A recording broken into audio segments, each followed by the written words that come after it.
ഈ ഒരു സാധനം നിങ്ങൾ കഴിച്ചിട്ടുണ്ടോ? ഇതിൻ്റെ പേരാണ് ചുക്കപ്പം. നമ്മൾ ഈ മലപ്പുറം ഏരിയയിലൊക്കെ പെരുന്നാൾ അടുക്കുന്ന സമയത്ത് ഉണ്ടാക്കി വെക്കുന്ന ഒരു പലഹാരമാണ്. അപ്പോൾ ഇതെങ്ങനെ ഉണ്ടാക്കാന്നുള്ളത് കാണാം. ഇതിനായി ആദ്യം നമുക്കൊരു മാവ് തയ്യാറാക്കി എടുക്കേണ്ടതുണ്ട്. അതിനായിട്ടൊരു പാത്രം ചൂടാക്കാൻ വെച്ച ശേഷം അതിലേക്ക് നമുക്കൊരു 2 ടീസ്പൂണോളം നെയ്യ് ഒഴിച്ചു കൊടുക്കാം. പിന്നെ വേണ്ടത് ഒരു 5-6 ചെറിയ ഉള്ളി ഇതുപോലെ ചെറുതായി കട്ട് ചെയ്തതാണ് ചേർത്ത് കൊടുക്കുന്നത്. ഉള്ളിയൊക്കെ ഒന്ന് കളർ മാറുന്നത് വരെ നന്നായിട്ട് തന്നെ ഒന്ന് വഴറ്റി കൊടുക്കണം. ഉള്ളിയൊക്കെ ഇപ്പോൾ നന്നായിട്ട് തന്നെ വഴന്ന് വന്നിട്ടുണ്ട്. ഇനി ഇതിലേക്ക് ഇപ്പോൾ വെള്ളം ചേർത്ത് കൊടുക്കുന്നുണ്ട്. എത്രയാണോ പൊടി എടുക്കുന്നത് ആ സെയിം കപ്പിൽ ആ സെയിം അളവിൽ തന്നെ നമ്മൾ വെള്ളം ചേർത്ത് കൊടുക്കണം. ഞാനിപ്പോൾ ഇവിടെ ഒരു പാത്രം വെള്ളം ഒഴിച്ചു കൊടുത്തിട്ടുണ്ട്. ആ പാത്രത്തിൽ തന്നെയാണ് ഞാനിപ്പോൾ പൊടി അളന്ന് വെച്ചിട്ടുള്ളത്. നമ്മൾ ഈ മാവ് വാട്ടാൻ ആവശ്യമായിട്ടുള്ള വെള്ളത്തിലേക്കുള്ള ഉപ്പ് ചേർത്ത് കൊടുക്കാം. ഞാനിപ്പോൾ ഇവിടെ എന്തായാലും 2 ടീസ്പൂണോളം ഉപ്പ് ചേർത്ത് കൊടുത്തിട്ടുണ്ട്. നിങ്ങൾ ഉപ്പൊക്കെ ചെക്ക് ചെയ്തിട്ട് ആവശ്യത്തിന് ഇട്ട് കൊടുക്കുക. വെള്ളം ഇപ്പോൾ ഇവിടെ നന്നായിട്ട് തന്നെ തിളച്ച് വന്നിട്ടുണ്ട്. ഈ തിളക്കുന്ന സമയത്ത് നമ്മൾ വെള്ളം എടുത്ത അതേ പാത്രത്തിൽ തന്നെയാണ് പൊടി ഇട്ട് കൊടുക്കുന്നത്. ഇങ്ങനെ തന്നെ നമ്മൾ ചെയ്യണം. വെള്ളം കൂടിയിട്ടുണ്ടെങ്കിൽ നമ്മൾ ഉണ്ടാക്കാൻ പോകുന്ന സാധനം റെഡി ആയിട്ട് കിട്ടൂല. ഇനി നമ്മൾ പത്തിരിയിലേക്ക് പൊടി വാട്ടുന്നത് പോലെ നന്നായിട്ടൊന്ന് വാട്ടിയെടുക്കുക.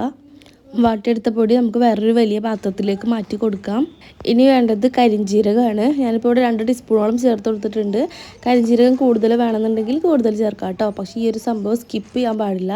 ഈ കരിഞ്ജീരകമാണ് നമ്മളെ ചുക്കപ്പത്തിന് ടേസ്റ്റ് തരുന്നത്. കരിഞ്ജീരകം എല്ലായിടത്തും എത്തുന്നത് പോലെ ഒന്നുകൂടെ നമുക്കൊന്ന് മിക്സ് ചെയ്ത് കൊടുക്കാം. നമ്മളെ മാവ് കുറച്ചധികം ഉള്ളതുകൊണ്ട് ഈ പാത്രത്തിൽ വെച്ചിട്ട് കുഴച്ചെടുക്കാൻ പറ്റാത്തതുകൊണ്ട് തന്നെ ഞാൻ ഇപ്പോൾ ഇത് കൗണ്ടർ ടോപ്പിലേക്ക് മാറ്റിയിട്ടുണ്ട്. ഇനിയിപ്പോൾ ഇത് അധികം ചൂടാറാൻ വെയിറ്റ് ആക്കാണ്ട് നമുക്കിതൊന്ന് കുഴച്ചെടുക്കണം.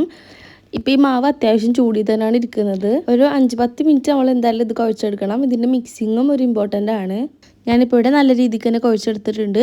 ഇനി ഇതിലേക്ക് ഒരു മുട്ട പൊട്ടിച്ച് ഇങ്ങനെ ഒന്ന് കലക്കിയെടുത്തത് ഒഴിച്ചു കൊടുക്കുന്നുണ്ട്. നിങ്ങളിപ്പോൾ കുറച്ച് ക്വാണ്ടിറ്റിയിലാണ് ഉണ്ടാക്കുന്നതെങ്കിൽ ഇതുപോലെ ഈ ഒരു സമയത്ത് കുറച്ചായിട്ട് ഒഴിച്ചു കൊടുത്താൽ മതി. അധികം മാവ് ലൂസാവാൻ പാടില്ല.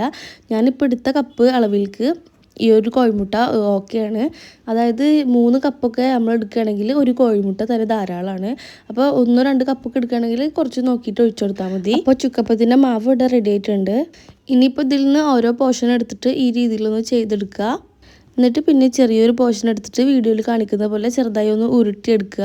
എന്നിട്ട് നടുവിൽ ഇങ്ങനെ ചെറുതായിട്ടൊന്ന് പ്രസ് ചെയ്ത് കൊടുക്കുക. ഇത് ഒരുപാട് വലുതും ആക്കാൻ പാടില്ല, എന്നാൽ നല്ല ചെറുതും ആക്കാൻ പാടില്ല, നല്ല തിന്നാക്കാനും പാടില്ല കേട്ടോ. ഒരു മീഡിയം ലെവലിൽ ഇങ്ങനെ ചെയ്തെടുക്കുക. ഇതുപോലെ നമുക്ക് എല്ലാതും ഒന്ന് ചെയ്തെടുത്തിട്ട് വരാം. അങ്ങനെ എല്ലാ മാവും ഞാൻ ഈ ഒരു രീതിയിൽ ചെയ്തെടുത്തിട്ടുണ്ട്.